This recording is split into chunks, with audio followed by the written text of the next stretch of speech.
We have a double dose of friendlies to review this afternoon, this lovely Saturday the 19th of July. But before we get into the two friendlies, I want to just quickly address this. Big Stephen Presley, that guy ain't going to last into August. Defeated again today by Alloa Athletic 1-0. Just have to address it. Yeah, I mean, I predicted 2-0 to Alloa Athletic. Oh, but poor me, man, I got it wrong. Absolutely mental. I thought I'd just quickly address that. What a disaster for Dundee.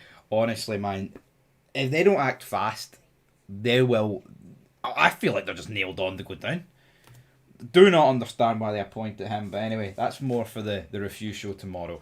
Moving on though, there was two big friendlies today. One was bigger than the other, but it was Celtic versus Newcastle and Hibs against Bolton. We'll start in Glasgow, then we'll go to Edinburgh. So, Celtic versus Newcastle, a lot of debuts, a lot of goals, but not many goals for the Toon Army. Absolutely scudded. Celtic 4, Newcastle 0. And I tell you what, reminiscent of Celtic defeating Chelsea and Man City of last year. I don't know what stage Newcastle are in of their pre-season, but regardless of that, I don't think many people really expected Celtic to win 4-0 today. I've seen some guy predict Newcastle 4-2.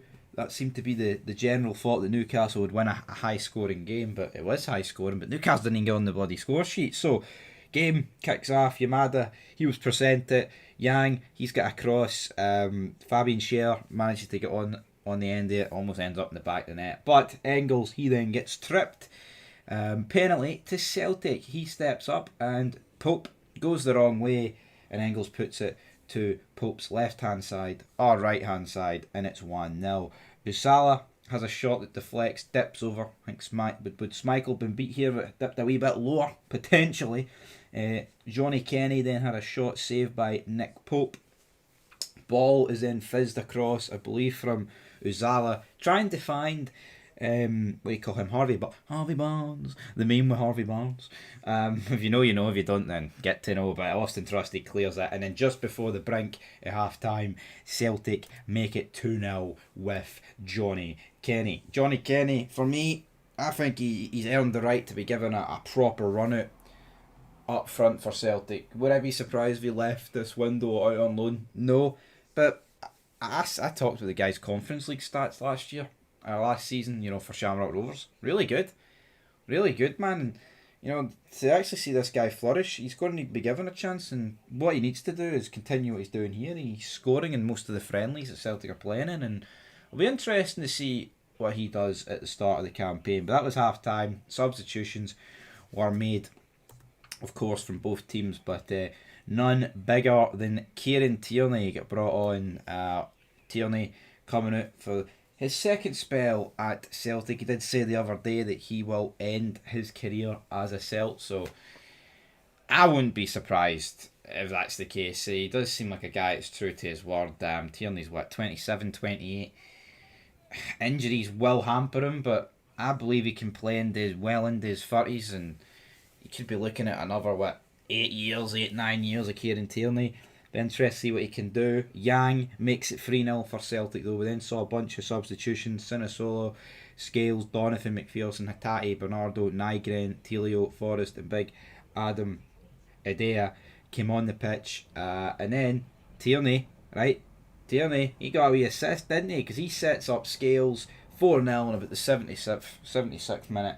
And I tell you what, folks, what an absolute scudding that is for Celtic. Absolutely battering Newcastle 4-0. Newcastle didn't really do anything in the game that would suggest they were going to, they had a few shots, and Kasper Schmeichel had a few wee saves, but yeah, obviously, what I think it is one team is more up to speed than the other, and when that in football, that is massive. And that's not me taking away from Celtic winning 4-0, but one team looked up to speed and one team didn't, and Newcastle United did not. But it'll be interesting to see what happens in the future. Maybe these two teams could play in the Champions League, who knows. But we'll move over to Edinburgh, shall we?